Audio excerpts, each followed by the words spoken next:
朋友们，大家好！现在我在遵义市红花岗区的永乐镇，我现在所处的位置呢是永乐镇和梅潭县的交界的地方。刚刚你们从无人机看到了吧？这下边一个崖壁，有一户人家居住在山洞口。之前呢，我也来过这里，没有看到有主人家哈，我不知道今天有没有主人家在。大家跟我一起下去探访一下。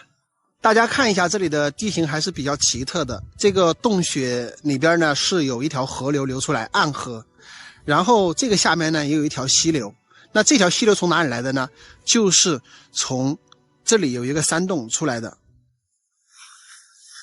大家可以看一下这个崖边这一片土地呢都是丢荒的，还挺可惜的哈。这个土壤看去还不错。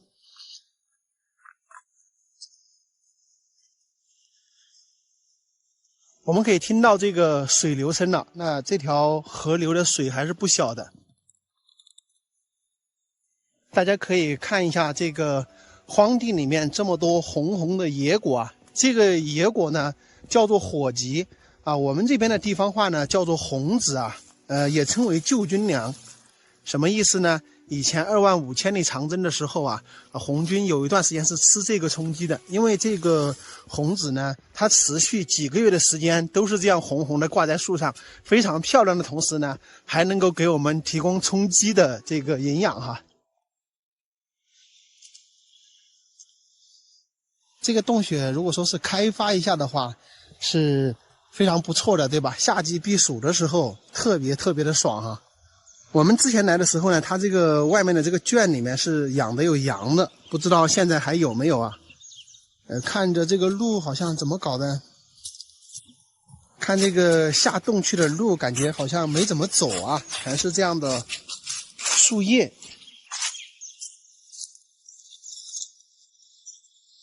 哇，你们可以看一下这个洞里面的面积是非常大的，还有它这个洞口呢，相对来说偏高一点。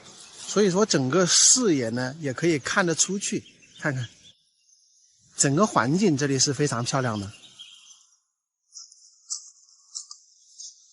好像这个喂的狗也没有叫声了，难道这个地方已经废弃了吗？我们之前来的时候，这个圈里面关了好多的羊，但是今天怎么没有看到羊啊？难道都已经卖光了吗？整个这个羊圈是空的。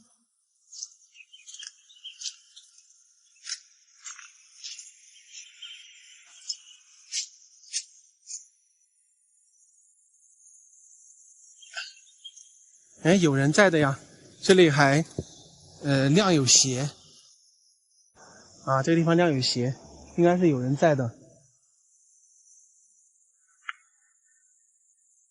但是他们养的狗呢？我目测了一下，整个洞里面这个平坦的这些位置啊，应该大概有2亩地这么宽的一个面积啊，非常大的一个坝子。这个水呢，就是从里面啊这个洞里面流出来的。现在的水流还是比较大的，像一个小河沟的这个感觉哈。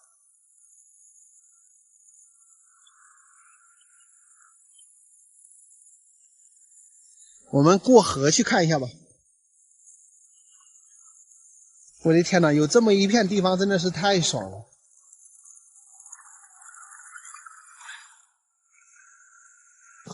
哇，这个洞顶这些看一下，超级漂亮。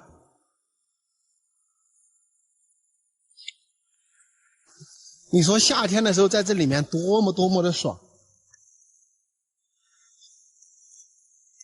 你们看一下这个洞里面水流出来的地方啊，这个是很平缓的出来的，感觉这里就像一道石门。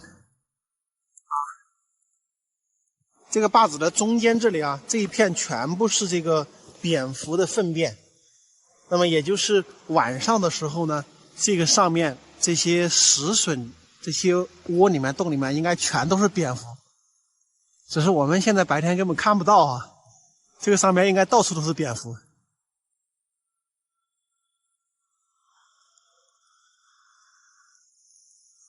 大家可以看这里啊，如果说是涨洪水的季节的话，它这个河坝这些都会是水，但是这个水位呢，应该是到不到这个房子的地基的位置，差不多就在地基下面一点点。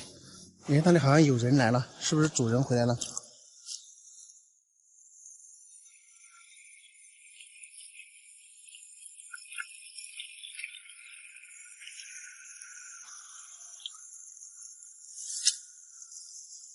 你在来耍吗？哦哦，我以为是你家主人喽。哦哦，他们在这干啷个？养羊子嘛。哦，养羊子的。我记得上一次呢，他都养羊子的养鸡的，现在没得了，卖出了。不晓得啊嘞。哦。你也没问到他，你这拍素材啊？可以拍啊，就大众不错。这里面安逸哦。里面还是很不错。你进去过没得？进去过啊。里面的这个厅很大的嘞，比那个紫金洞的厅我觉得。比紫金洞的厅还大？啊，里头有一个八王关，特别八王关。就紫金洞最著名的那个，就是那个钟乳石形成那个风景嘛。八王关呢。这里头有一个。远不远呢？要进的，大概500米左右嘛。500米左右，要踩水哦。要踩水。哦，那个这个季节不晓得今年。估计都要踩水。进去可以走好远呢？哟，所以是可以通到煤炭去嘞。可以通到煤炭。但是我都没敢通过。你走进去走过好远？走进去就是走到我刚才讲那个漂亮湾那。几百米？应该有500-600米。500-600米。因为感觉这个洞里头路还难走点的嘛。这么宽？有窄有宽。有窄有宽。哎，哪点带起东西来走进去看看呀？你没带手电也不得行，看不到。是。加微信，看你到时候进去拍的有哪好的素材，我们可以分享下，交流下来，是吧？可以。我扫你嘛。这儿真的可以搞个农家乐，因为找这种地方耍的人多得很。你这儿是没得人晓得。还有这导航也不求好导，它走有绕江河。这个洞叫啷个名字哇？燕子洞，就叫燕子洞。这夏季燕子多吗？你说把这里围一下，然后养点杂七杂八的鱼在里面，就像这个水浪啊养起，看起好安逸哦。但这种地方啊，你外面的人来承包啊，也不好整。也不好整。因为你要的资金不是一点点，你要少了呀，村里面也不干。现在周围附近都对。然后稍微点钱，大家都看不起。是啊。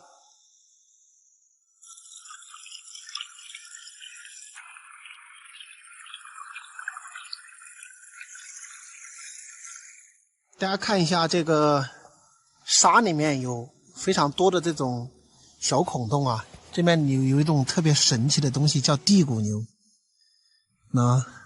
看一下这个玩意儿，多少万一斤吧，应该是这个玩意儿牛叉的很。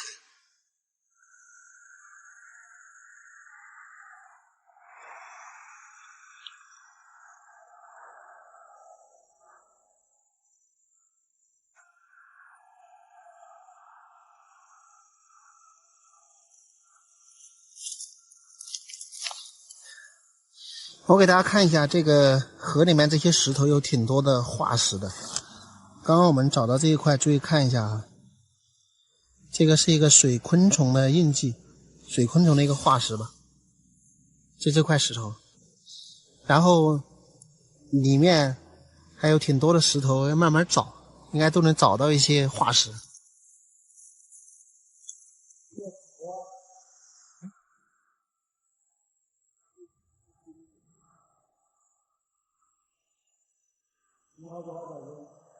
这里面呢？这里面那就没觉得挺好的嘞。物归原主，把它放在里面。找来玩一下，就看一下就行了。挺遗憾的，我们这次依然没有看到主人，但是看到了一个来玩的兄弟啊，正好是主人家的侄子。他这里现在是整个是一个荒废的一个状态啊。夏季的时候我们来的时候，它是有养羊的，但是现在呢，这个羊好像都卖掉了，然后养了2只狗，现在也没有，鸡也没有了。现在应该是很少到这里来。我听这个兄弟讲啊，这里面非常好玩的，从那个洞里面钻进去，应该差不多有700-800米的位置呢，有一个非常漂亮的好看的东西。什么时候有机会过来钻一下洞？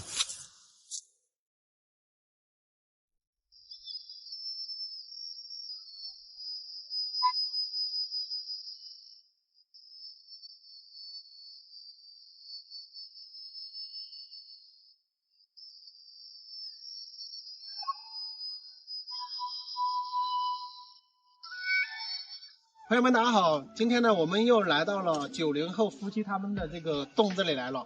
我们通过无人机看到山上呢都还有积雪哈，我差不多有2-3个月没有到这里来了。大家现在跟我一起进去看一下，他们现在是一个什么情况啊？不走啊？好，来看看，我走，说。现在这酒也搞得多了哈。哎，这边人多，我准备了好久没上了。可以。这年龄。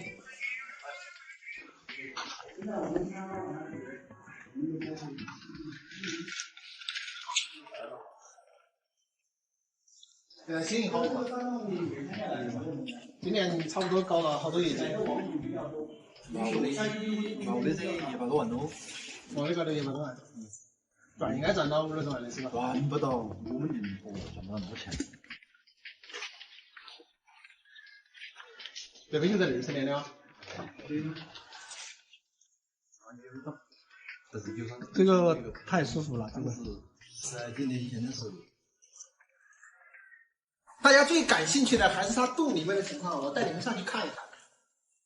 现在搞得比以前要好看的多了。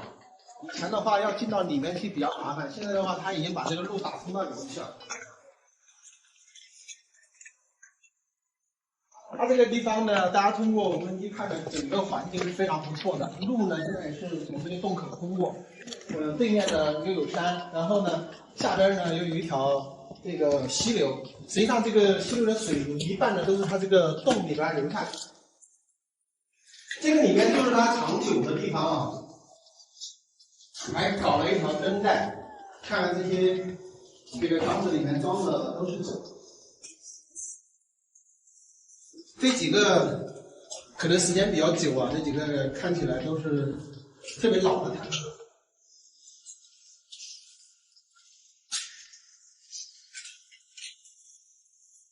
最开始到这里来的时候，它这里面是没有这些灯的，然后水呢也可能下的比较乱，但现在搞的就比较清爽一点。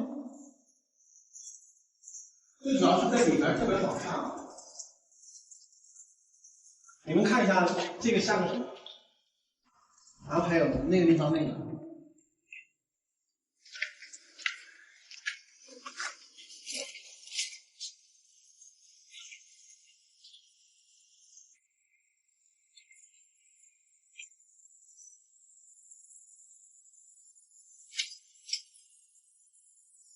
你看一下这个地方，之前一直是有这个水流下来的，现在看到这个水离开了，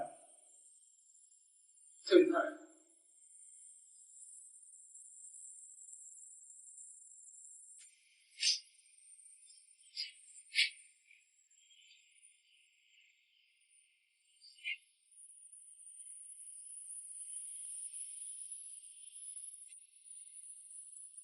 这个水看起来特别小啊，现在的水比较小，以前它们里面的水流比较大。然后这里呢，它现在养了一些鱼在这个洞里面的这个池塘。看到没有？那里有一条鱼，我估计里面还有挺多的。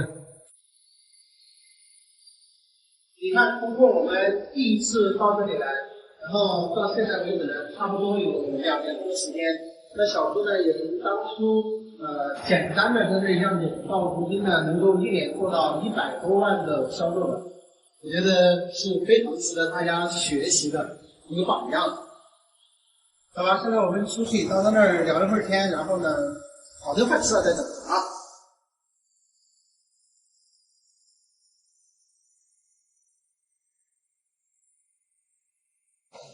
你这个猪啊，中平的，中平很少了。这个马蜂酒那天是烂了，那天摔在身上，没事。我看你我可以搞来炒下开心点哦。这样效果好很了。正好我这个开心点没法子噻呀，遭不住啊，走路。装一瓶子。你整一颗出来我看一下。我夹一颗马蜂来。装瓶嘛，你给它炒下嘛，是重的好得很。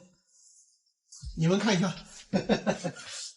这个东西被它蛰到的话，这2、3下人都可能会死。这个剧毒的。装起。要是这玩意儿能把我的这个膝盖的热风湿给治好了，我就佩服了。看一下这里面全部是麻，我夹几个出来吧。要去了吗？要吗？要得出来不？你拿那个整龙马风筝进来吗？我个真的。我靠，这个大！看一下这2个。你搓了之后，你晚上睡觉的时候喝一小杯儿，不要喝太多了。这个喝我不就敢喝？可以喝，本香啊，这个可以喝的。可以喝，可以喝，不要喝太多了。这种杯杯儿喝个半。我这个可以的，我这花了4、5千块钱没整好。我这里免费的，真的是好了，真的就是好。现在我们去小猪兄弟的老房子那里搞点菜过来，今天准备在他这里搞一顿大餐吃了再走。经常有很多人到他这里来吃饭，所以种了好多的菜。这片，这片你种的菜啊？白菜、豌豆尖儿。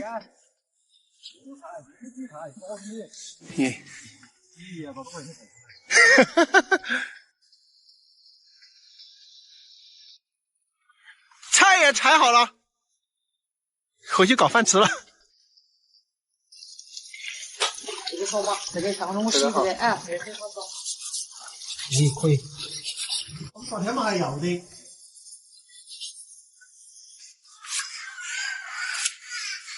忙讲话，我自己看点声音。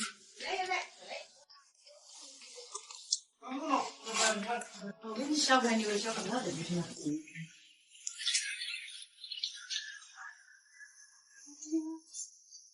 开始说过没得？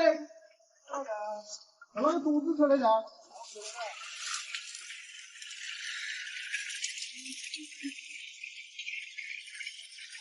耶，打输喽！我不知道。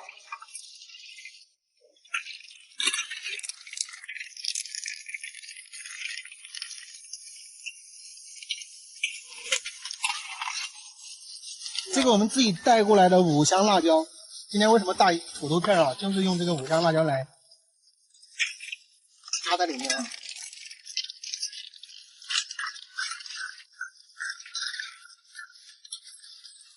烧点，多了。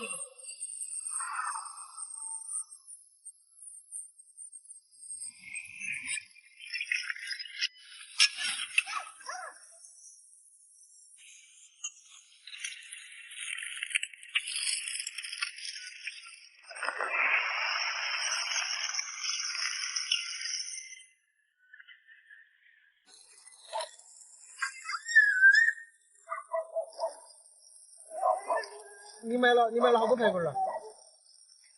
真的？板面装？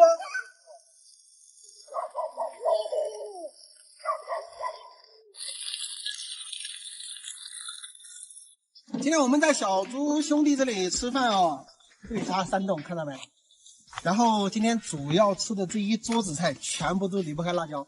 大家知道我们贵州呢是辣椒是特产，虾子辣椒呢是闻名全球啊。来看一下我们今天都有哪些辣椒。这个呢是我们的5香辣椒面啊，像我们这个薯片的话，就直接用这个辣椒就可以。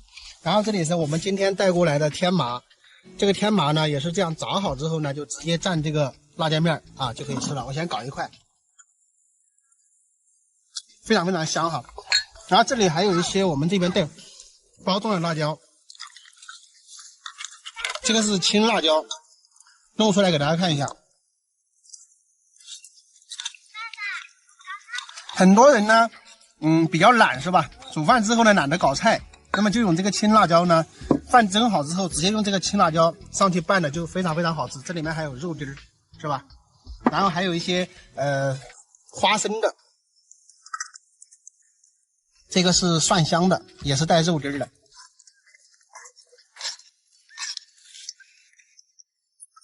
还有这个咱们就不打开了，这个里面是带的花生米，特别特别的香哈。然后我们今天这一桌子的话，基本上全部都是跟辣椒相关的。我们贵州就是无辣不欢呀。来看一下这里的排骨。等一会儿你看我们这个菜煮进去之后的话，也是捞出来蘸辣椒的。那我们那个胡辣椒还没搞过来啊。这个呢，就是我们这边的胡辣椒。胡辣椒呢，基本上很多的菜啊，都是可以用这个胡辣椒来蘸的。淡菜也好，你煮的咸菜也好，都是可以。像我们今天煮的这个排骨，然后里面可以放这样的菜，就可以蘸这个胡辣椒，非常非常好吃。那你再镜头摇过来就行了。朋友们，现在我们就在吃饭了啊！今天的视频内容就到这里啊，咱们下期再见，拜拜。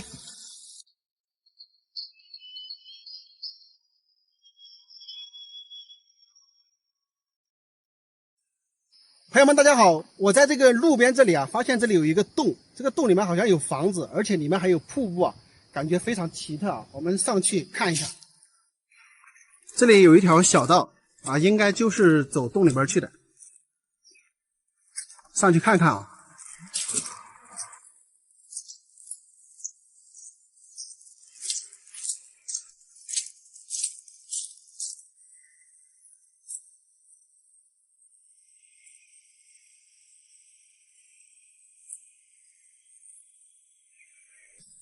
哇哇，看一下，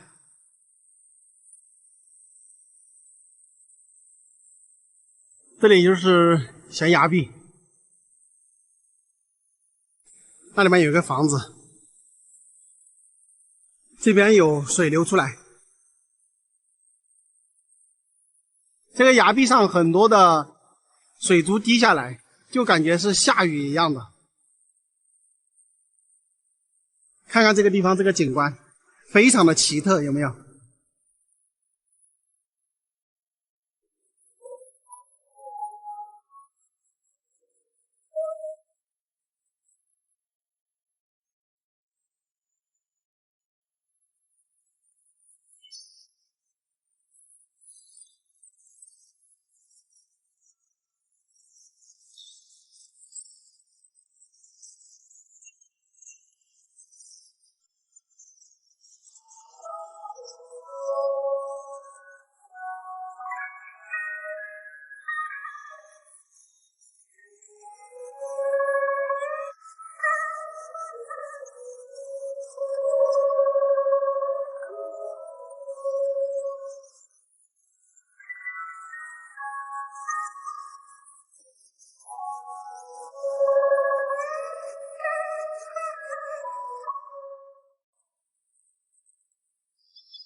这里有一条小道，笔直的往山上走，我估计上面肯定住有人了，我们上去探访一下。但是这个走路真的是累啊！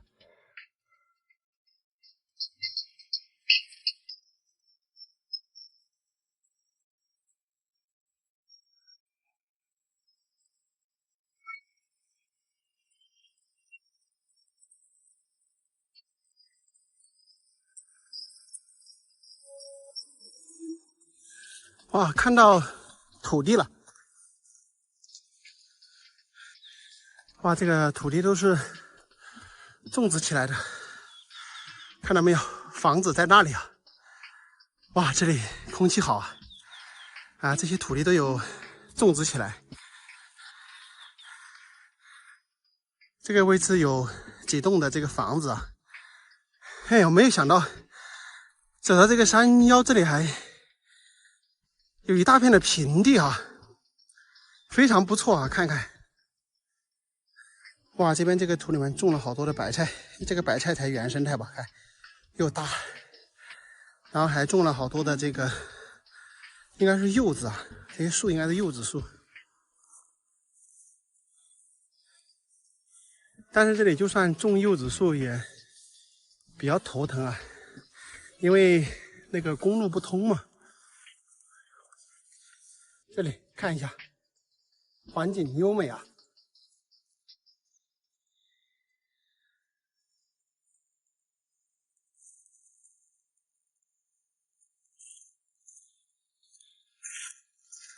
养了好多的鸡。耶，这里还有好几家人呢。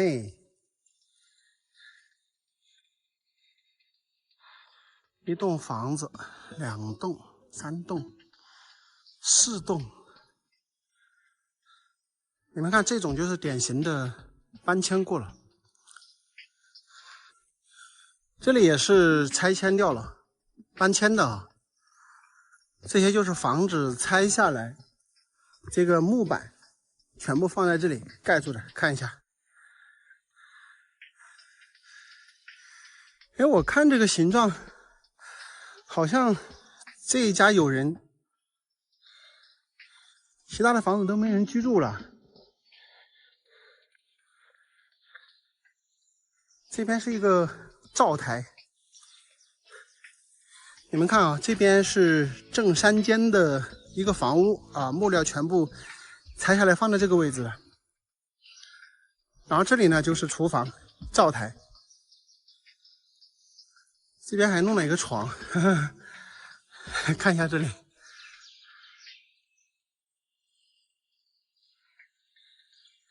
那儿还有一个电饭煲吗？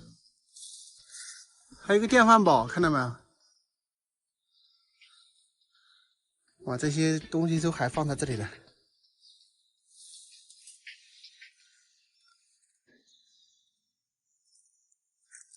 难道这里也要全部搬迁吗？这里要是全部搬迁的话，就有点可惜了哈。这个上面这些山的这个土地也是种起来的，然后这一家是搬迁了，那一家搬迁了，那户人家不知道有没有人，反正目前来看的话，只有这户是有人居住的。但是它这个小宅子的这个整个周围这些土地呢，都没有丢荒哦，都是耕种起来的。如果说是这一家耕种的话，那不得了哦，起码是好几十亩地哦，好几十亩地，上百亩地哦，应该有。没有看到有人啊，人都到哪儿去了？这个单个房间应该也有人在家的呀，还用玻璃装了门，还用玻璃装了窗。哎呀，这家门也是锁着的，到哪儿去了？这是水缸。哇，这里2副棺木，那边一副棺木，这里一副棺木。有人在家没有？天哪，这里也是锁着门的，两边都锁着门的，这人到哪去了？河西村秦院主。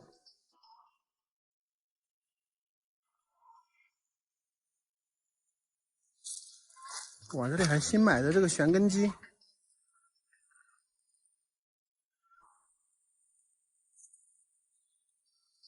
整个房间都是拦起来的，没有看到有人呐。有人没的？你看没有回应。这个地方真的是可以啊。没有看到有人，有人还可以了解一下。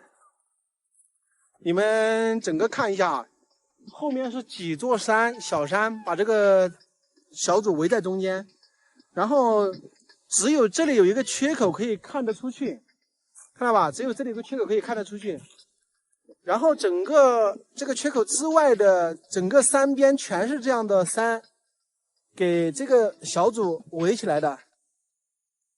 这地方不错呀，我跟你们讲，水源也有。我感觉以前是不是都是一些大地主居住在这里的？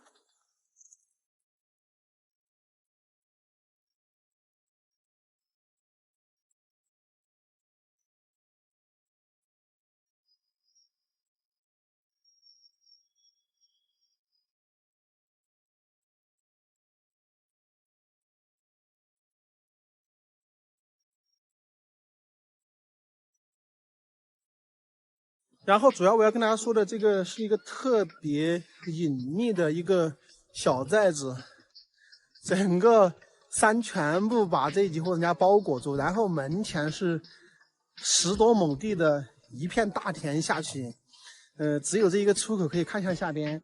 然后呢，水源这里也是完全不缺的，好地方啊，真的是好地方，朋友们。特别遗憾的是今天没有看到主人啊，咱也只能走了，因为不能等他，他有可能去别的地方吃酒干嘛去了，今天也回不来，你在这里等到天黑都等不到人。现在下午3、4点了，所以要回去了。朋友们，今天的探访就到这里哈，咱们下期再见，拜拜。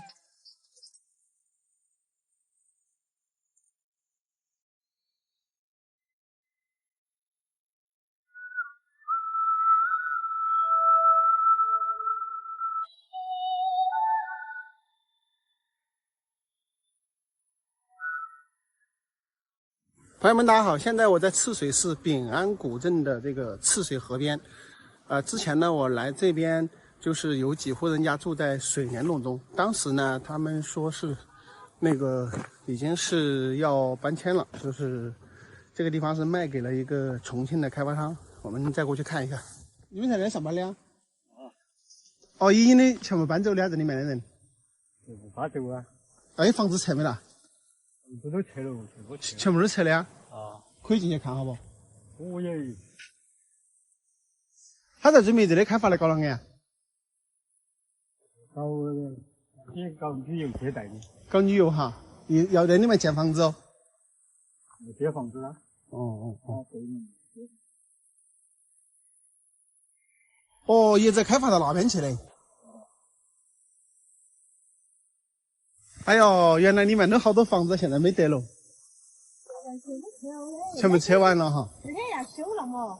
要重新修。啊，这几会儿2天。哦。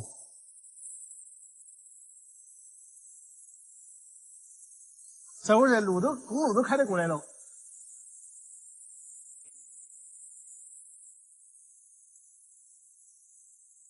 这也是都是以前就在里面的啊。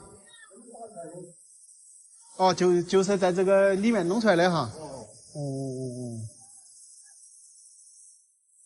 大家看一下，这么一清理出来的话，这里看着就宽敞的多。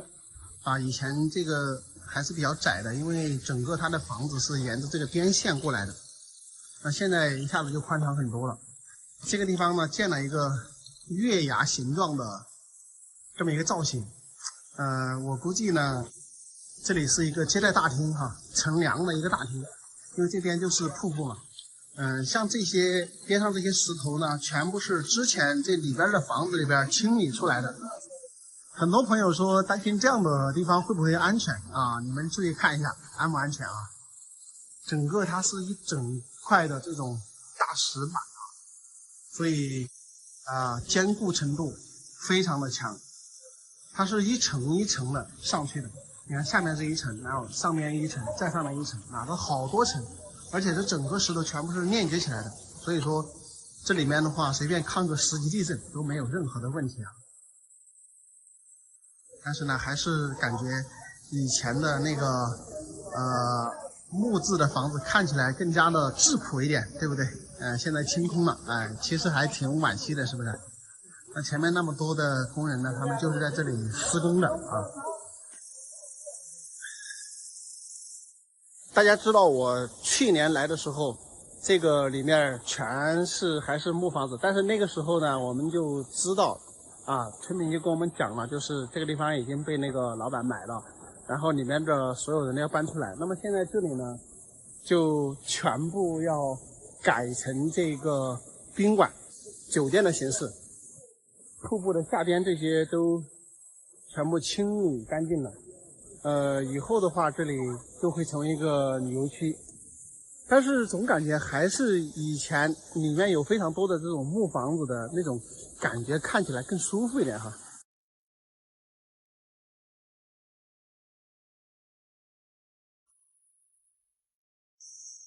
我们现在已经步行到了这个水帘洞下边了。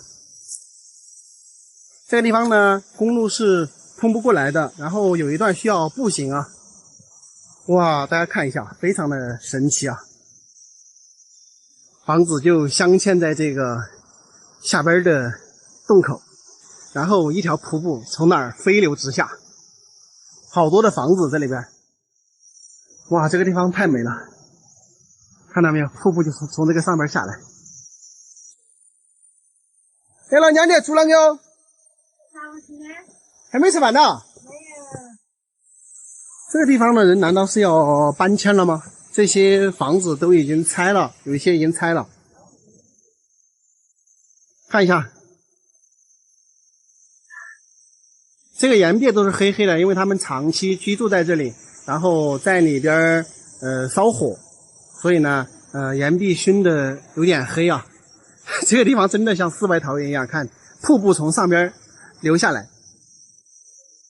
我们看到这里一排过去有10多间的这个木屋，那么每一间呢，它的进去的这个进深呢，大概是有个10多米哦。看，这是一整块大石头，大家可以看看他们房间里面的一个构造啊，看到没有？下面是一整块的大石板，那么他们的房屋呢就是这样一间一间的，这边是一间对吧？那我这边再进去一间，你们看一下它这个整个进深啊，这里就是瀑布流下来，这地方真的是水帘洞啊！这种地方我没想到居然真的有这种地方。它这个地方整个呢就是上边呢是一个岩层，下边呢就是崖壁，那正好中间这里有一个凹槽呢，有非常大的一个10多米的进深，那他们就把房子建在这个夹层之中啊，就形成了这么一个水帘洞的一个奇观。这个地方也是进来有10几米的这么一个距离啊，我们这里可以看到，这里面真的是超级的凉快。然后你看，这个是小磨啊，磨豆腐那些玩意儿的。这个呢是一个大风车，这个呢是簸箕。好像他们这个地方不久的话要开始进行搬迁了。只有3户人在这里嘛，但是现在呢已经是有的已经搬走了哈。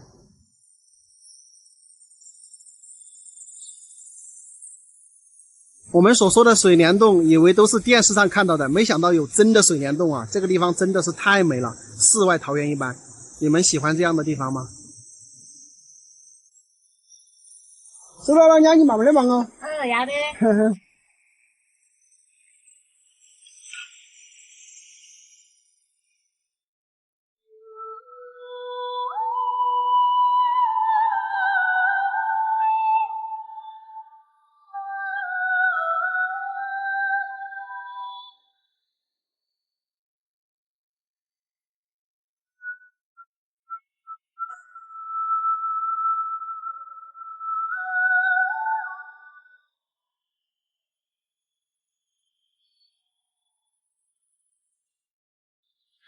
朋友们，现在我在隋阳这边哈，一个四川的大哥，他从四川开了几百公里的路过来找我，让我跟他一起去寻找一个适合搞一点小创业的地方，最好是单村独户。今天呢，我就带他来几个地方转转吧，因为咱们已经联系有1、2年了，帮他去这个山里走一走、转转，看看有没有他合适的。现在我们先去这个无人的村庄看一下。你觉得像这种地方如何啊？这个地方就是全部搬出去那儿的哦。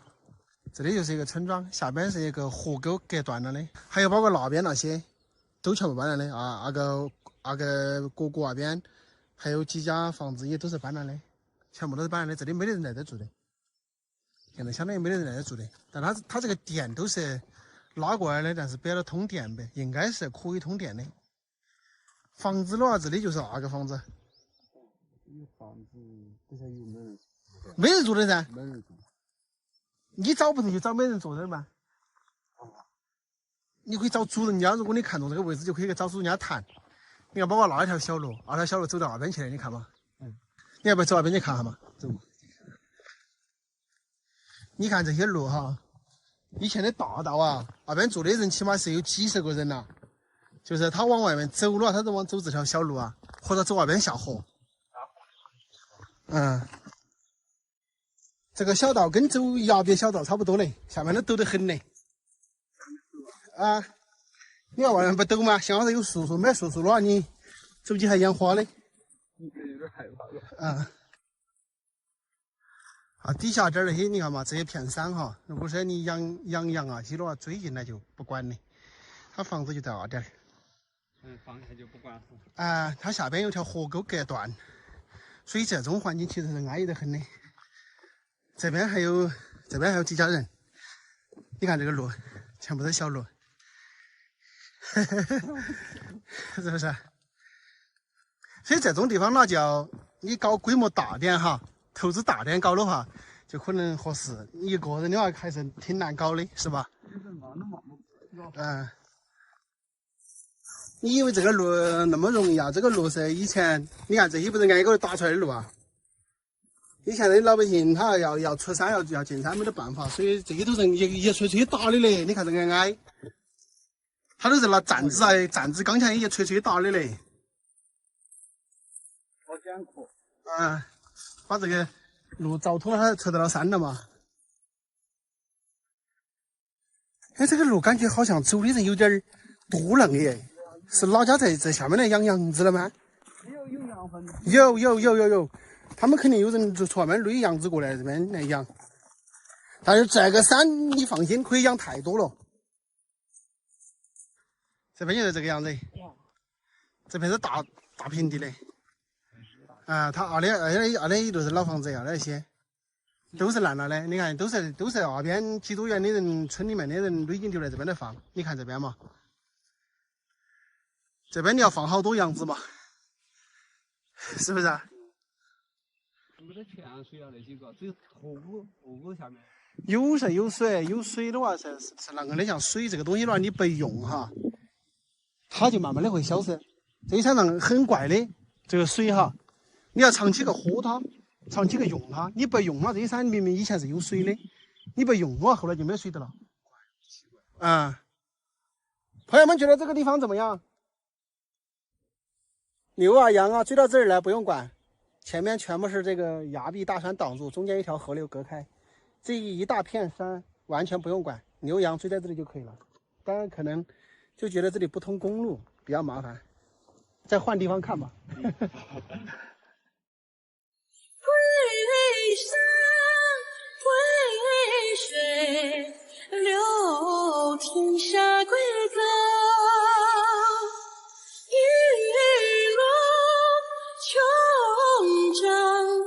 请记得我的欢颜，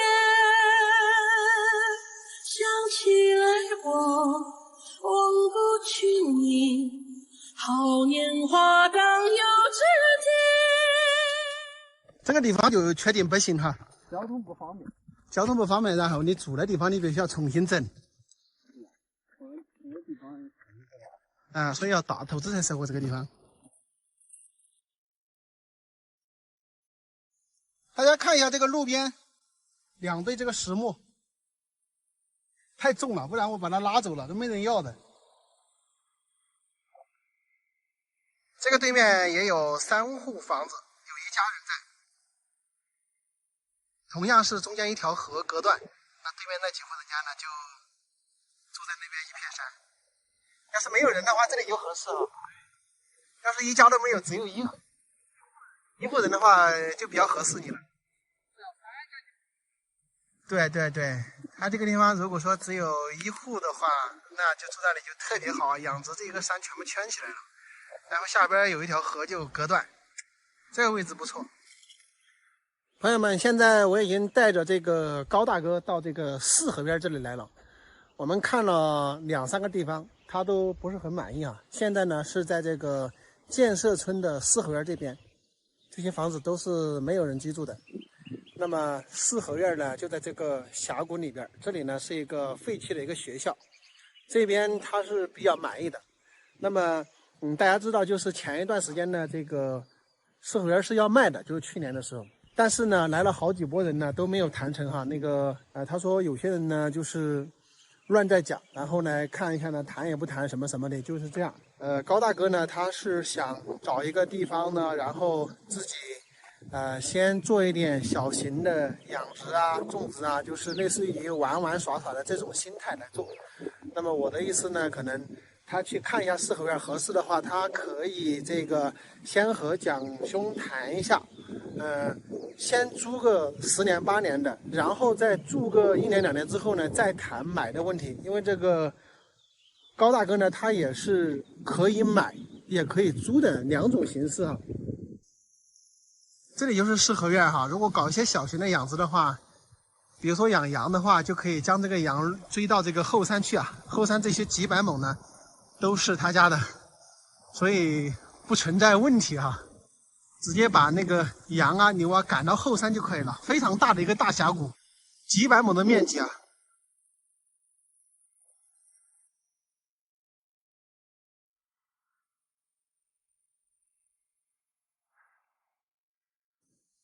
有一位重庆的兄弟，他已经居住在这个四合院这里20多天了。他准备把这里打造成这个网红打卡地哈。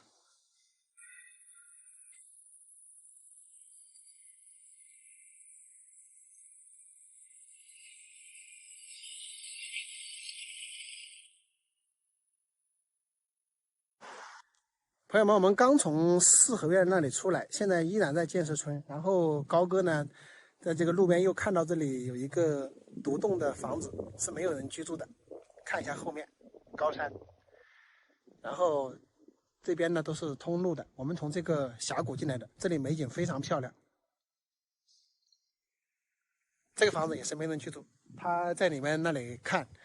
然后四合院那里呢，有一个重庆的兄弟在那里，他准备在那里拍摄短视频，然后才开始起步吧，才刚到那里20天左右。那么今天我带着高哥呢看了有4、5个地方，从这个绥阳县，然后再到桐梓县，然后再到这个建设村啊，看了3、4个地方。反正他自己选择嘛，我也没什么时间陪着他，就今天陪他逛1天。因为这个1年多前他就已经联系到我了，然后我觉得今天看的几个地方都可以，但是他自己去选择。他的主要目的呢，就是先找一个地方安顿下来，然后呢稍微种植一点东西，养殖一点东西，都是小东西哈。然后最主要的是要有山林大，像在这些山里面呢，这些单户人家呢，他的山林都比较大啊，随便什么都是100-10亩以上的，因为人烟稀少嘛。我的意思跟他出的点子呢，就是明天呢，他自己再到这个建设村来，到蒋哥的那个四合院啊，跟这个重庆的那个小兄弟那儿住几天，对吧？然后把这个周边的都摸一摸啊，哪里合适呢？再慢慢找，不着急，先在那儿安顿几天就可以啊。希望他在这边能够找到他满意的地方，好吧？今天转了1整天，我们开车行程都是300多公里啊，朋友们。挺累的，他还在这里溜达看。我们这里溜达完了就准备回遵义了。从这里回遵义还有60公里。今天的视频就到这里，朋友们，也祝愿他呢这几个地方他能够物色到一个自己喜欢的吧。咱们下期再见，拜拜。朋友们，现在我在梅潭县10年镇的黎明村。大家知道去年呢，我说这边有一大片的这个茶园，然后呢撮合了一个湖北的老板和这里的狼哥他们共同开了这个茶叶厂。我差不多有1年没有过来过了，然后我们今天路过这里啊，上去看一下他们今年是一个什么情况啊。因为再过10天左右呢，这个新茶又要上市了。我把车停在这个路边这个上边就是他们的厂房，本来可以开到这个厂房后边去。哎呀，我寻思着我就停在路边吧，因为耽搁一下呢又要走。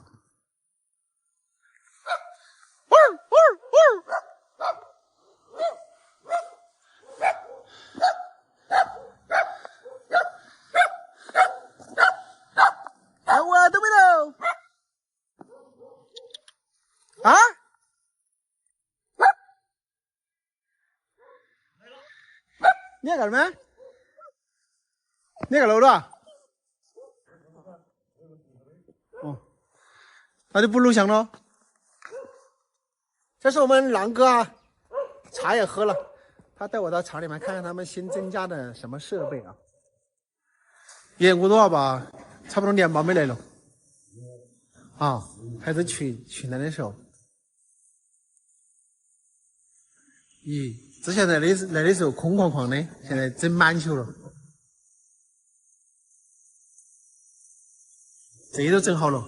哎，你们现在的食品生产许可证是整好的噻？整好的，是整好的。这是作坊式的哈，就是。包括品牌也是。这种是揉面机噻，这种就是。后来不是又增加10几万？这一台嘛，2台嘛。就是这2台。这一台嘛，这4台嘛。哦，主要就是投在设备上的。这两台机器吧，一天要吃不少哦。2台机子同时用上的话，一天可以吃。一天会说3000杆子，就是他们基建差了嘛。你们去年搞到好多啊？去年没搞。他那个年要是经营模式。你2个有点分歧是吧？他观念是完全不同的，他包括就是查询这一块，我的观念都是不一样的。啷个的呢？本来之前哈，作为厂刚刚建起，作为当地老百姓的话，最起码的啊，作为这边厂建起了，我们的茶青销售啊，起码有希望了。老百姓心目中首先都有这个概念在。但是厂建起了之后，到收茶青的时候，我的意思哈，老百姓的茶青，通通我们能够收的，尽量收，给我们的通通收掉。至于我们厂是不能够加工的，我们没得实力加工，我们帮他们卖掉，哪怕就是不赚钱，在保证不亏本的情况下，对不对？给老百姓先一个保障。但就他的概念就是呢，我作为企业，我只负责企业的生产，那么我能够生产，我有订单生产，我就做；没订单生产我就不做。所以老百姓他的茶青该卖掉那些跟我没有关系。就他首先一个这个思想概念，你企业要生存，首先你的生存条件是哪样？资源，才是你厂生存的唯一条件。那么你把这资源你都握不住，你厂了啷个生存？当你要生产，你订单来的时候，老百姓他不敢卖给你，不卖给你，人家卖3块钱，你出4块，他都不卖给你，因为他怕你今天收了，明天不收了，对不对？老百姓就怕了噻。是，最主要的问题是你这个地方只有你一家茶厂，所以说如果有很多家茶厂的话，你可以不收，也没得关系。如果说哪怕就是有2家茶厂，你不收嘛，他收，老百姓他不怕，对，他没得后顾之忧。啷个算这个股份呢？2个人合伙噻？我才30%。你现在占30%？我现在占30%。他占70%。对，他和他的同学占70%，他2个人占70%。啊，他2个人占70%，你占30%。然后他们总共投了好多钱呢？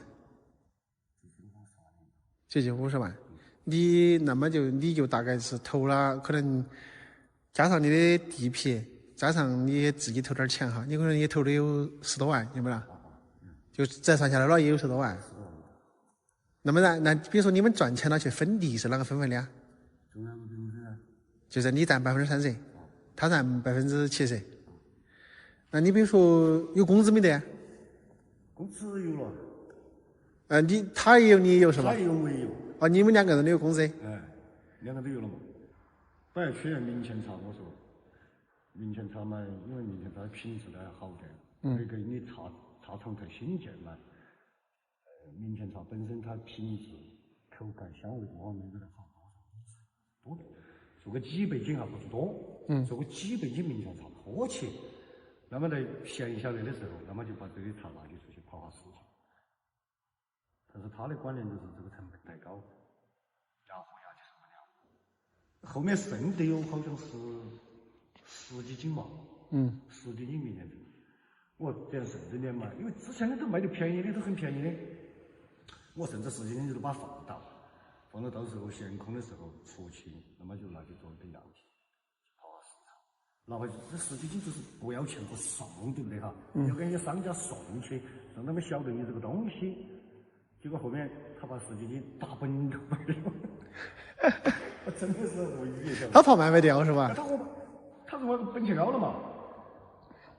你想这么大个厂都投资了，几10万都投资了，靠10几斤厂。对。市场是最关键，你市场都不要，你光等着厂子的想中了。你要走市场，你起码要有货，要有东西拿去走市，你去和人家谈空话呀。你今年是哪个打算呢？今年我说实话，今年我就看他来啷个整。按我的想法，因为是这样的，你看去年为了这个厂，我可说我连自己的茶山，我几十亩的茶山，我基本我都没管。连采茶我都没管，就要去跟我在山上喜欢啷个采到啷个采。我去年茶山我起码省7、8万块钱。而且拿到厂里面的茶，摆摊说我自己拉到县城去卖，就是当地的茶贩收的价格，我拿到自己厂里面降5块，这样算的。啊，就是比市场价低5块，进入厂里面。对，因为为了厂的发展了嘛。我应该已经降5块。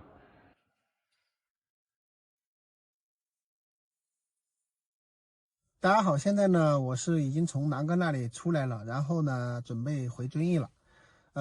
他们这个合作呢，其实我想说2个问题啊，时间比较长啊，朋友们耐心听一下。那这个事情呢，是我去发布了这边的这个茶产业没有茶厂这个视频之后呢，这个湖北的这个黄哥。他说来一起参与来办厂来做这个事情。那么整个厂房呢，黄哥是投了40多万啊，接近50万。那么狼哥这边呢，他是技术股占8%，然后呢加上他的地皮，还有一些他原先的一个机器，总的来折算下来呢，算的是30%的股份，包括这个土地全部加在一块哈。然后黄哥这边呢，他是占70%啊，大概是这么一个比例。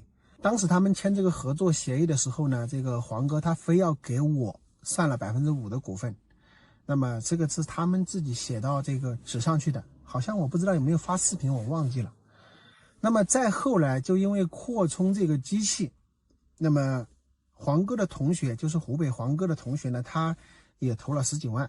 当时他们就联系我说这个让我来参与一些销售啊，包括这个股份的稀释等等这个问题哈，就是给我下达了一些任务。那么因为他们当时跟我写这5%的股份的时候，我就说了，我不能受这个事情的约束哈，你们自己去弄就行了，不要跟我有任何的利益关系。他自己非要写，但后来因为他同学要入股进来呢，所以又开始谈这个事情了。当时我就直接跟他们说了，你把那个你们协议上我的名字或者这个合同全部划掉就行了，因为我也没有文件，对吧？你们全部划掉，我不要这个5%的股份了啊！当时我是这么说的，因为你给我下达一些任务，我是做不了的啊，我这个周游惯了，对不对？自由惯了，所以呢，这个事情呢，就告一段落。所以我很久都没有下来，那么他跟我呢也可能没有联系，或许他会觉得我有点生气或者之类的吧。因为为了他们能够成这个事情呢，我来回跑了几趟，包括这个我叫摄影师下来，3、4个人一起下来跟他们做摄影呢，包括拍一些片子等等。其实这些我都没有收任何的费用，也就是说我自己为了促成他们这个事情，我的开销呢应该不低于3000块钱吧。后来呢，他们2个人之间呢也有一些分歧啊，包括这个黄哥他本身是不懂这个茶叶的生产一系列的管理的，他是不懂的，但是呢他又要参与进来，包括这个在跟老百姓收茶青的这个过程呢，有些地方也不是很愉快啊。所以这里呢我就要跟大家说一点，就是合伙创业也好，不管干什么也好，就是特别忌讳不懂的人去指挥懂的人。还有一个呢，他们的股权和利润我分配我觉得是有问题的哈。首先黄哥呢他主要是投资，那么他占了70%的股份，狼哥这边呢，他占了30%的股份，当然他有这个技术，包括也出了一些钱，然后机器的折旧，包括土地都是他的。那么我们从这个狼哥的跟我聊天的这个口气中呢，我大概知道，这么一回事情哈。合伙做生意也好，做项目也好，主要的负责人或者说创始人，他拿不到大头的利益或者说权限的话，那么这个事情是挺难干得好的。所以我觉得他们这个项目是有2个问题的，一个问题就存在于这个不专业的人去指导专业的人做事，第2个问题呢，就是在这个股权划分上，还有这个利益分配上，这个问题解决不了呢，就会导致投资的人呢会觉得我这个是没问题，但是真正实际控制管理公司的人呢，会觉得自己吃亏。大家懂我想表达的什么意思哈？那么我现在只是把这个问题摊开来跟大家聊一聊哈。朋友们看到了他们现在的这个情况，你们有什么好的建议或者说意见给他们呢？也欢迎在视频下方留言评论，大家相互的交流和学习哈。在贵州遵义这片山水相连、绿意盎然的区域，这条建在悬崖峭壁上的天渠让人叹为观止。水渠修建于上个世纪90年代，是当地村支书黄大发带领村民一同修建。1958年，23岁的黄大发被群众推举为大队长，上任就遇3年自然灾害，不但庄稼收成锐减，就连人畜饮水都成困难，让本就缺水少粮的村民雪上加霜。1960年，黄大发发现距离草王坝村7公里外的马家河沟水流很大，决心将水引入草王坝村。在征得上级同意下，组织群众开始新修水渠，但是终因为技术原因未能引水成功。时间来到1989年，黄大发一边担任村支书，一边到水利站学习水利工程技术，一学就是3-4年。1992年，黄大发再次组织群众新修水渠，自己继任指挥长，又当技术员，带领300多群众苦干，凭着智慧和勇敢，硬是靠钢钎、2锤在离地面高300米的悬崖上开凿出一条长170米的挂壁天渠。就这样日复一日，克服重重困难，付出了常人难以想象的辛劳。1995年的春天，带着零伤亡的战绩，一条跨越3个村、10个村民组，主渠长7200米、支渠长2200米的草王坝大渠终于竣工。汩汩的清水流到了草王坝，不仅解决了村里上百户群众和人畜饮水难题，有了水渠的保障，黄大发又组织村民开展坡改梯，将昔日的荒山荒坡变成了良田，彻底解决了滴水贵如油、吃包谷饭的历史。黄大发也被世人亲切地称为当代愚公。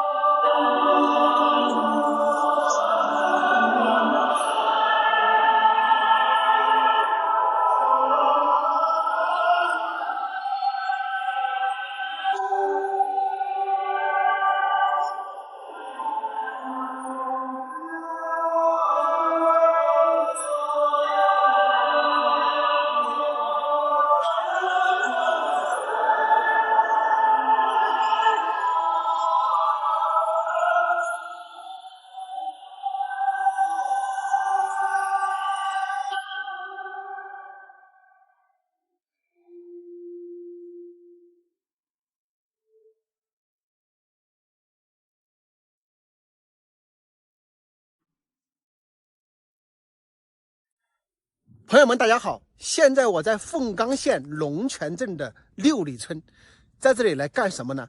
带你们去看一棵非常神奇的千年古树。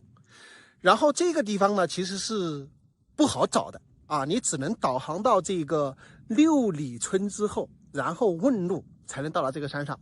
那么它这个公路呢已经这个硬化到这个山崖口，然后呢这里稍微有一段的这个毛路，那么再步行过去呢就可以到达这棵古树的位置哈。就从这里步行呢，然后就在右侧的这个山里面，大概估计当地的村民跟我说呢是步行个几分钟啊就能到达。应该是就从这个位置过去啊。这里呢，我们看到有一条小道啊。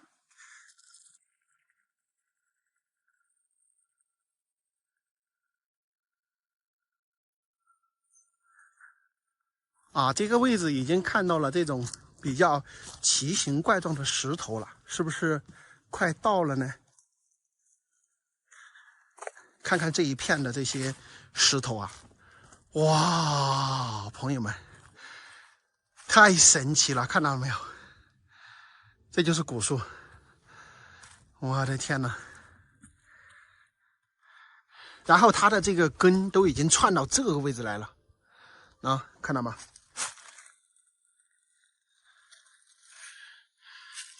然后我天，看看这个位置，有没有感觉像一个刚出生的这个小猴？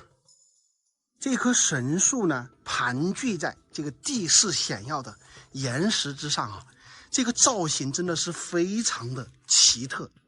那么它的这个树前边呢，是一个神庙啊，这个庙里面呢也有供奉有菩萨什么的。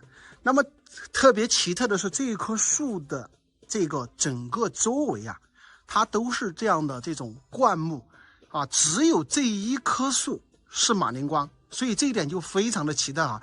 按理说这里有一棵马铃光树，对吧？那么应该来说，它整个周围是有其他的这种小的树的，但是没有。那么整个位置只有这一棵马铃光树，绝世屹立啊，真的是太神奇了。也不知道这棵树的种子是从何而来，对吗？是天生的吗？你看它的这个根系呢，是缠绕在这个岩石上而生，那么扭扭曲曲的盘旋，奇形怪状啊，非常非常的奇特。那么也从这棵树上我们看得出来这个生命的一个奇迹啊。大家可以尤其看一下这个位置，有没有感觉像一个人头像，又像一个眼睛？当地村民呢称这个为菩萨眼。马铃光的这个树根啊，大家可以看一下，它基本上接近于我们的这个人的皮肤的颜色，所以你走到这儿来，你看到这棵树，说实话，你真的是浑身都起这个鸡皮疙瘩哈，就是感叹我们这个大自然的造物真的是鬼斧神工。那么大家可以看一下，它这一棵树根串的是非常非常的远，然后这一整个主要的这个根系，它是盘旋在这一个巨石之上面的。看一下，你像这些地方把这个石头包裹的非常非常的严实，然后它是两大根系这边这个根系呢就从这里延伸下去，然后我们再到上面去看一下，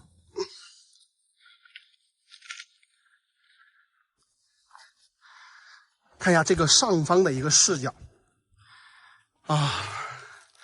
我真的看得太神奇了。然后我们再看这里，它是有一个空洞的，看到没有？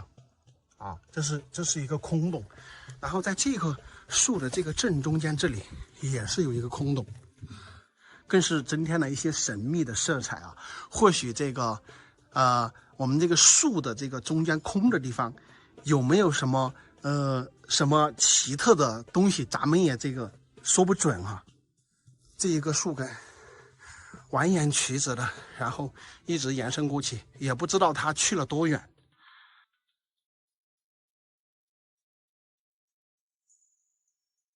大家这样就可以感受到这一棵树有多么的大。我站在这里看一下，我走到这里看到这一棵树整个的场景，我真的是浑身起鸡皮疙瘩。那么据他们当地的村民讲，它这个马铃光树上有一些这个皮，那么他们以前呢，就是以前的人容易长疮，对吧？当然也不知道用什么药，那所以呢，他们就用这个马铃光树的这个掉下来的这个皮，因为你不能碰它的掉下来的这个皮呢，拿回去擦身上呢，就能把这个疮这些东西弄好。那么整个我们看到这一棵马铃光树真的是历经沧桑千年的这个大自然的洗礼，那么才形成了它这么独特的一个形状把这一片这个悬空在这里的这个岩石整个包裹住。那么整个它的根须呢，就是盘旋在这里，两大根须呢从左右进行延伸。是不是有非常多的人看着这个树的这个形状之后，你那个假的，有没有这样的想法？我建议你们自己过来这里看一下，你就感受到这种震撼。看着真的像假的，但实际上它全部是真真实实在这个地方已经屹立了1000年之久。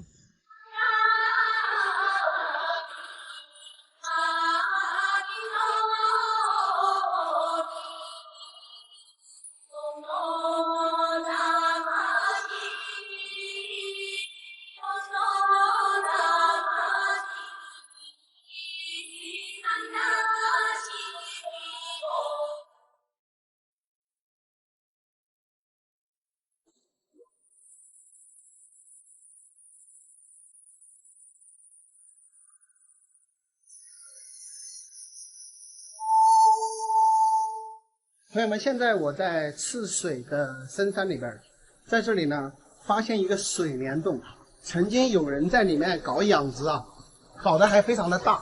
但是现在呢，这个水帘洞是废弃的，给大家看一下哈，非常的漂亮。这边有一户人家，也没有人在家哈，我们也没有办法了解具体的情况。现在我是站在洞里边的，大家有没有看到这个洞口呢？是一挂瀑布流下来。整个洞内呢是搞的这种养殖场哈，是养兔子的。那么这里面的面积大概有个200多平方米吧，大概200多平米，大家可以看一下。那么现在呢已经是废弃了。那如果说是对这个洞穴有兴趣的朋友呢，大家可以过来这边看一下哈，在赤水这边的一个山村里面，我们可以从这里过去再看一下。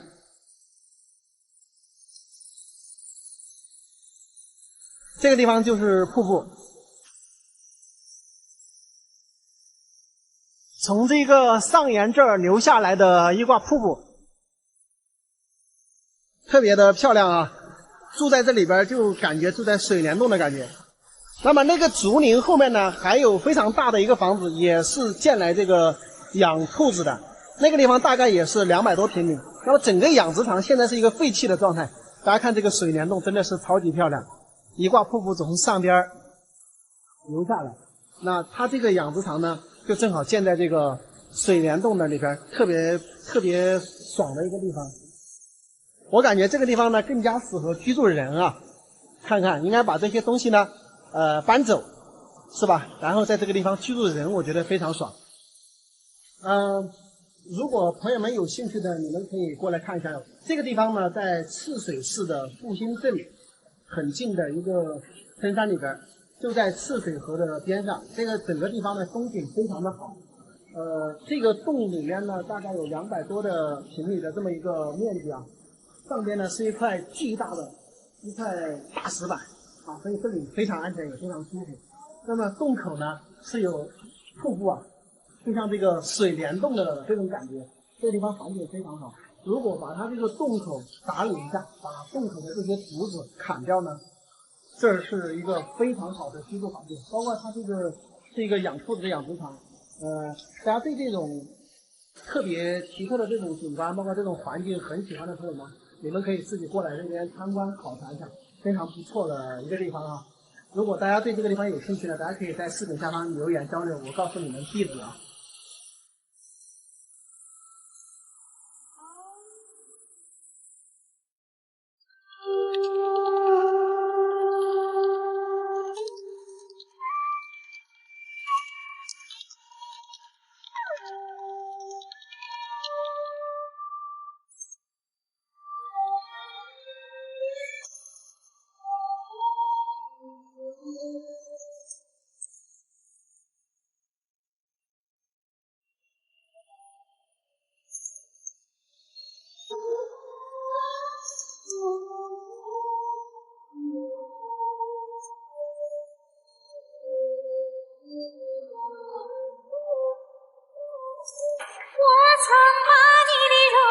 想象，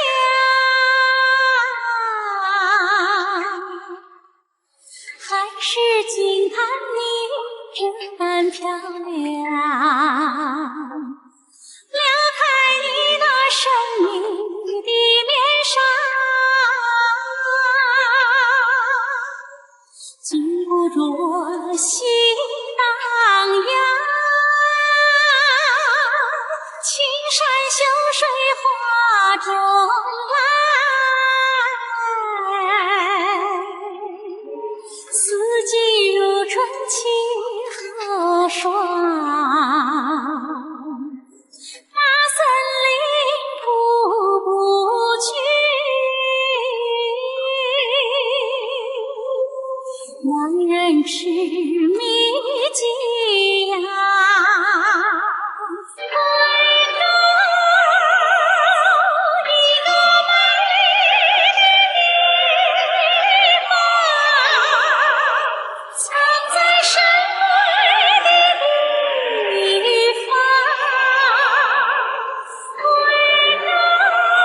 是情陪你无丝毫发，不经你那淳朴的胸怀，禁不住我心发烫，起风里诉东魂光，山河孤独梦想，拦路秋送歌里，让人沉醉欢畅。回头一个多情的泪花，一见钟情的地方。回头一个多情的地方，只要牵手一回，就会记在心上。回头一个多情的地方，一见钟情的地方。回头一个多情的地方，只要牵手一回，就会记在心上。在这个对面的那个悬崖中间呢，我们发现那里有一个山洞。我们现在呢用无人机飞到洞口去一探究竟，看看里面到底有什么东西啊。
朋友们，你们现在肯定猜不到我在哪里啊！我现在在云贵川三省交界的地方，这个地方呢被称作鸡鸣三省，什么意思呢？就是一个省的公鸡打鸣呢，3个省的人同时都能听到。我所站的位置呢是贵州的地界，这个地方呢是做成了旅游区啊，整个空中俯瞰下来呢，它是一只雄鸡的造型啊，非常之好看。然后我们的对面呢就是云南和四川。然后我们的下方呢，就是赤水河和渭河的一个交界，这个地方呢也称为三岔河。大家可以看到这个地方是绿水青山、悬崖峭壁啊，非常的壮观。大家看一下，大自然真的是鬼斧神工，对吧？2条河流硬是将这山川呢切割成了几个大峡谷，然后这边呢是贵州的地界，那边呢是四川，然后这边呢是云南。那么在云南和四川之间呢架起了一座桥梁哈，这座桥梁呢有180多米高。在未架起桥梁之前，四川这边的人想到云南来走亲戚的话，要走3-4个小时。那么大家知道，这个河的两岸的人呢，都会有亲戚的，对吧？以前的话，走亲戚是非常非常艰难的，哪怕是能够叫得应对面的人，但是你要来到对面呢，都非常的难。四川这边的人，他是要经过上面有一个崖壁的小道啊，从崖壁小道过去之后，从那边下山，下到河底，然后你还要渡船过河，然后又再爬一坡呢，才能到达云南这边的村庄。所以非常的艰难险阻啊。那么在若干年前呢，他们就凿通了崖壁小道啊，通过崖壁小道过去呢，要方便一点。然后再后来这几年呢，又把这个桥给造好了，那现在呢就方便的非常非常多了哈。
朋友们，大家好，我是阿泰。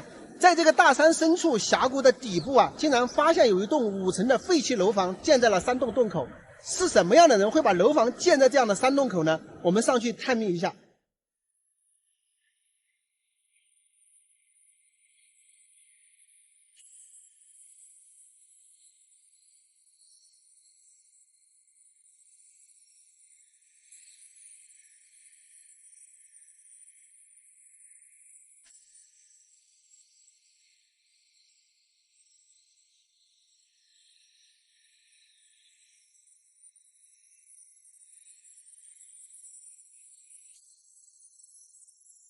真的太震撼了，看一下，整个楼房就是建在这个洞口。看一下这里面，哇，里面看着好吓人呐，阴森森的。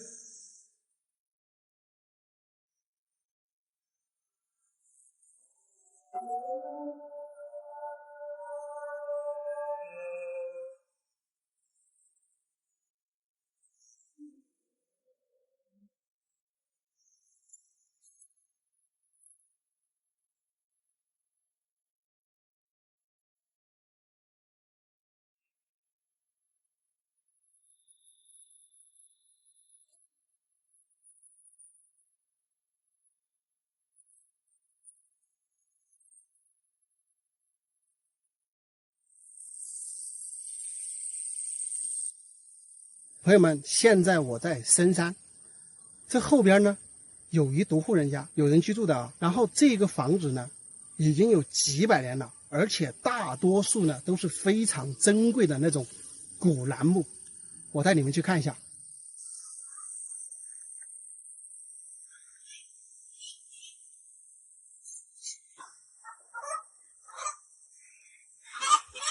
这栋房子就是几百年了的楠木房啊，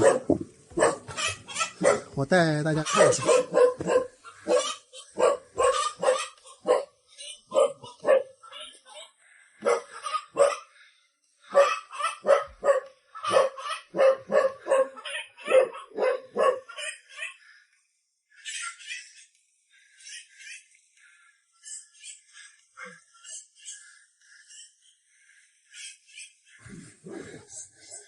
看一下这个水缸，他们这个水缸还搞得比较有特点。这个是圆弧形的，这种石头很难找的。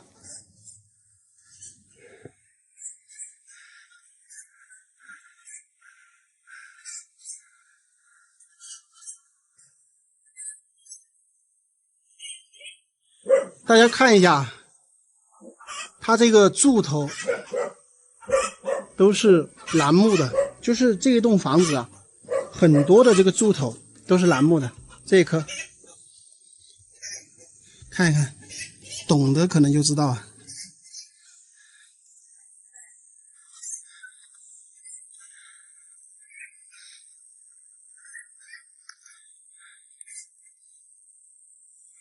就是这一栋古木房，已经是有几百年的一个历史。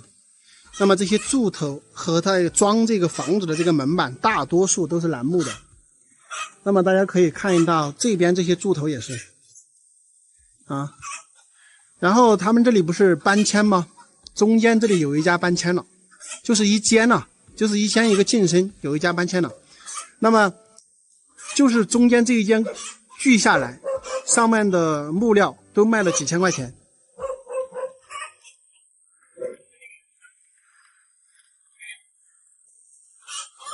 特别难得的一栋古木房啊，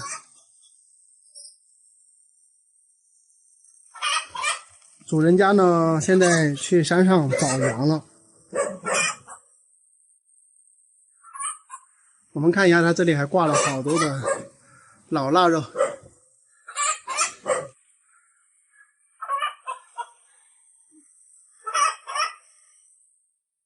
这一栋木房至今已经是最少有200-300年了。你们觉得值多少钱？大多数都是楠木的，就这边随便削了一间，他们就可能有1-2棵楠木树吧，就卖了几千块钱。我估计这一整栋的话，最少也得个上百万吧。大家说呢？下大雨了，走不了了，那就落也难了。哦，你们在这等后门那边还可以吹是吧？哦，我听他们说这个房子都整了几百年了咯。对啊，都几百年了啊？那是几百年了上哦。你们都不晓得哈，哪个事儿整的？我们不晓得。有人来买过没得？我是2-3次当喽。来2-3次当了，出了好多钱哇？不晓得。这个房子要把呀，假如如果全部南卖要把卖8-8万呢，最少的要。200万啊，这个没有。现在那么好多人进了，他不成吗？如果全部是也就不得了嘞，全部是也就不得了的。人家这那个钱啊，几个了，人家都卖好多钱嘛。卖几千块钱说的噻。哎呀，走了老人家，走了屋里了。雨啊。不要紧，这个雨也顶不住啊不？他一会儿偏一下那偏一下那没事的。就这一栋老房子是楠木房，听这个老人家说，已经有这个好多人来看过了，可能是这个价格谈不拢吧。就是你们看到的中间切下来那一点，就卖了好几千块钱。我估计一整栋的话，最少也要好几百万，甚至上千万。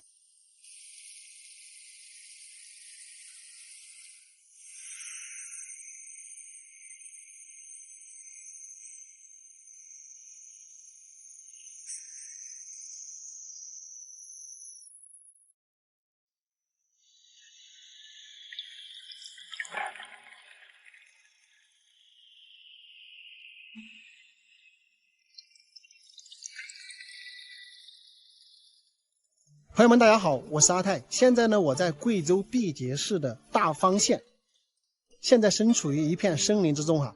我身后这些柴呢，就是用来种植天麻的。大方的天麻呢，因为种植在森林之中哈，天麻树的含量非常高，所以又有中国天麻看贵州，贵州天麻看大方之说。那么大方天麻呢，在明代开始啊，就进贡皇室，至今呢也有600多年的历史。那么为什么大方的天麻品质如此之高呢？这个呀，还要说一说大方的独特地理环境。我们可以看到大方这边的整个这些山本啊，它都是这种大丘陵的这个状况，也就是山脚到山顶的这个高差呢，大概都是100-200米。我们的天麻呢，就非常适合在1600到1800的这个海拔去生长。那我们看到这些所有山的这个山脚下呢，差不多就是1600。还有就是大方这边呢，冬无严寒，夏无酷暑啊，全年的平均气温呢只有11.8度，一整年的无霜期呢有257天，差不多有一半的天气呢都是云雾笼罩在这个山上边的。各种各样的这种气候以及地理位置环境呢，造就了大方的特别适合天麻的种植。所以就有我们开头讲的，为什么大方的天麻称为中国天麻之乡呢？这个不是没有根据的，首先就是它的一个地理环境优势所决定的。那么这些柴呢，就是用来种植天麻的。大家可以看一看，大多数呢都是这个青冈柴。那我种植天麻的时候呢，就是用青冈柴加上灭环菌，出菌丝之后呢，然后再跟天麻一块种。为什么说天麻是要种植在林下的？大家可以看看，我们整个森林之中呢，有非常多的这些树叶，对吧？秋季的时候就变黄，还有下边的一些杂草，那所有东西呢都是会落叶的。这个叶子落下来之后呢，就会腐烂，腐烂完了呢，包括我们种植天麻的这些林子里面呢，它的泥色呢都是偏黑色的，而这种颜色呢，它就是那种一些叶子，包括一些杂草腐烂之后呢，夹在土地里面啊，出现了这么一种土质。所以说呢，它的天麻种植呢，完全是仿野生状态下种植。大家知道我们的野生天麻也是生长在这个林中，对吧？那么现在的这种种植方式呢，整体来说都是仿野生的种植方式。我知道外省有非常多的一些地方，它就直接种植在土里面。那种在土里面，你肯定是没有种植在森林之中好，因为整个森林之中它的这个土壤完全是不一样的，它的有机矿物质各方面的营养都要比这个纯土地上要好得多。所以这也就是说大方天麻为什么好，为什么出名的一个重要原因。